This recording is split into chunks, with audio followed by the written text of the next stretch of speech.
Hey, what's up? GW coming to you live. Listen, 2 days ago, I told you I was going to review the Blair Witch game.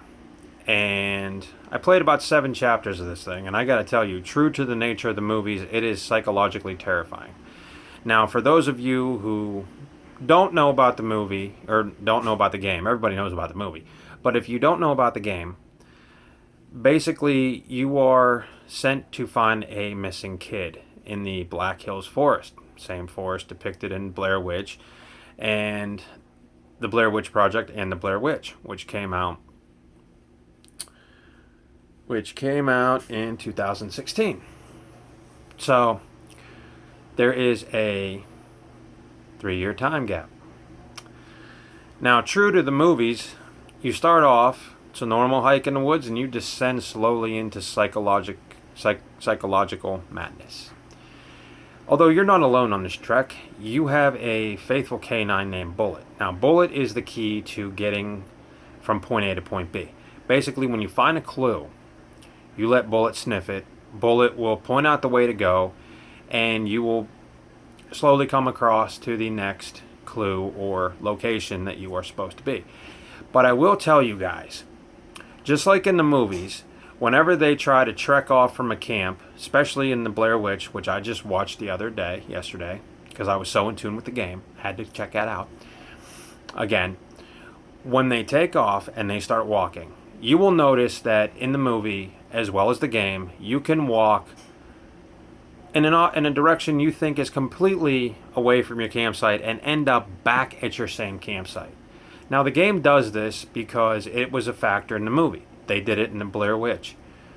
In fact, the Blair Witch, the newest one, made in 2016, also bent time a little bit. If you watch it, you guys know what I'm talking about. If you missed it, I suggest you check it out.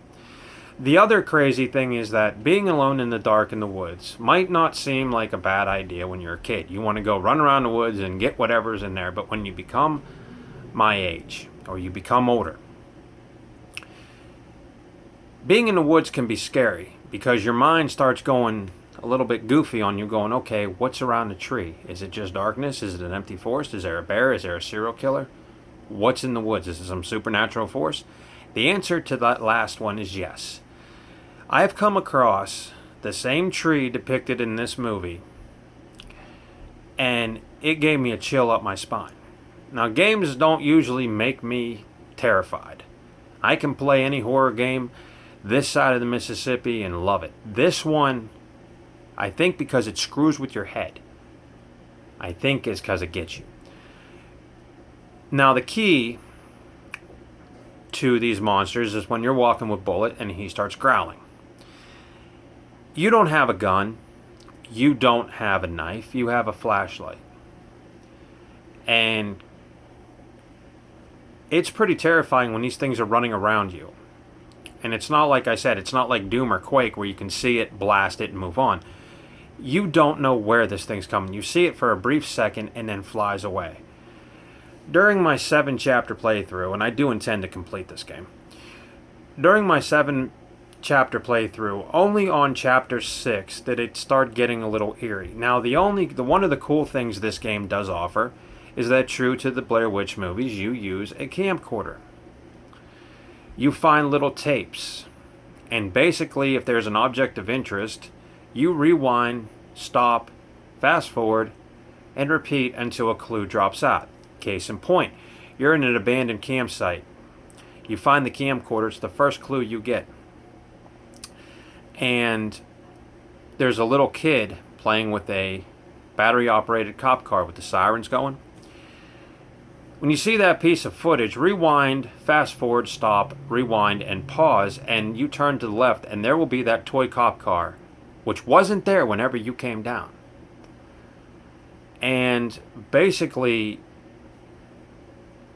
from that point, then you run into the giant tree.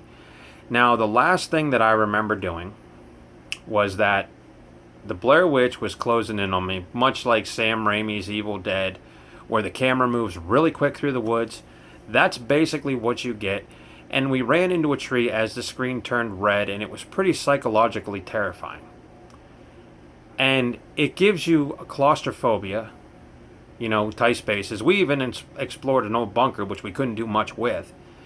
But when you stop and look at the surroundings and really take in the story, it becomes like I said that in that review of Chud, when you go down to an empty cellar, and it's dark, it's claustrophobic, it just gives you it just makes you freak out. Also in this game, there is the Heather creature. How do I know that? Because I saw a snippet of the last boss. Now, for those of you guys who don't know the lore of the Heather creature, as I call her, I don't know what you guys would call her, but Heather from the first film disappeared. She was the last to go at the end of the found footage Blair Witch. In the second one, her brother goes looking for her and runs into a mutated version of what he thinks is Heather. Has to go find her. That sets up the storyline for the Blair Witch. Shown for only about a split second, the Heather creature is pretty terrifying and very monstrous. So I know we're going to run into her. The other cool thing about this game is that you can play and have unlimited lives, it seems. The minute you die, me and Bullet died running from the tree because the Blair Witch got us. You pick up exactly where you die, and you keep going. So, that's kind of a plus. But I have to tell you guys, if you guys have Game Pass and you guys love horror, the first couple of minutes of this game just kind of set up what it's going to be.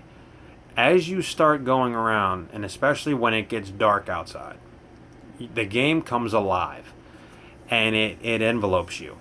And basically, you will never walk into the woods alone by yourself again after seeing this. Now, the other cool thing that this thing does, as I said, it messes with your head in terms of environment. You could leave a campfire, come back, and it's the same campfire. The other thing it does is that it makes you think. It makes you think about the character descending slowly into madness. Definitely pretty interesting. And I heard there is multiple endings for this.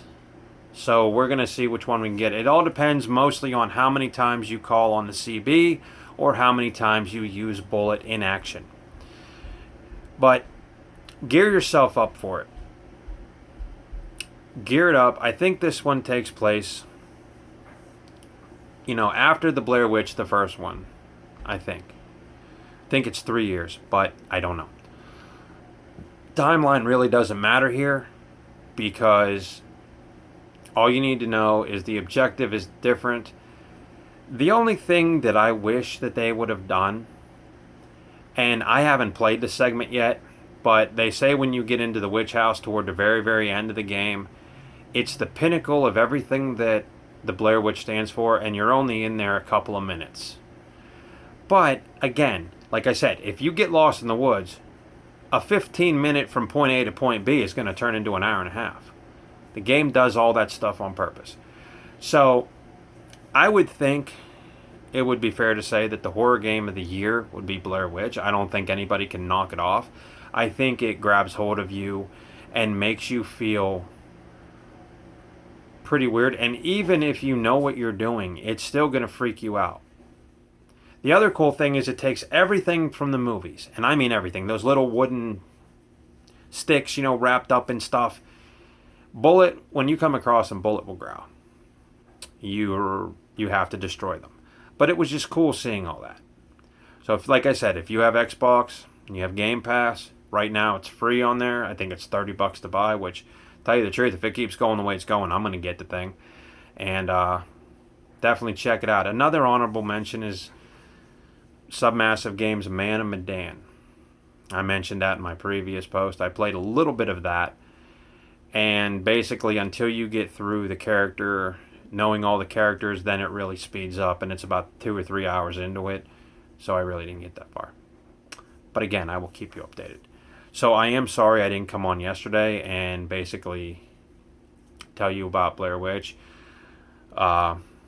Again, I've been stuck playing Dark Souls. And I also played another game, Diablo 3. Y'all should check that out if you like the role-playing deal. I'm not much into it. I'm not going to dress up like a level 10, 20 mage or pyromancer, but I tell you what, it's fun killing monsters, and it's cool. You know, it's kind of like Gauntlet style, only updated. And again, you know, my man Buckskin Prawn 3. Hey, man. Dark Souls 3, I took the giant down for you. So, you know, killed you, I went after him.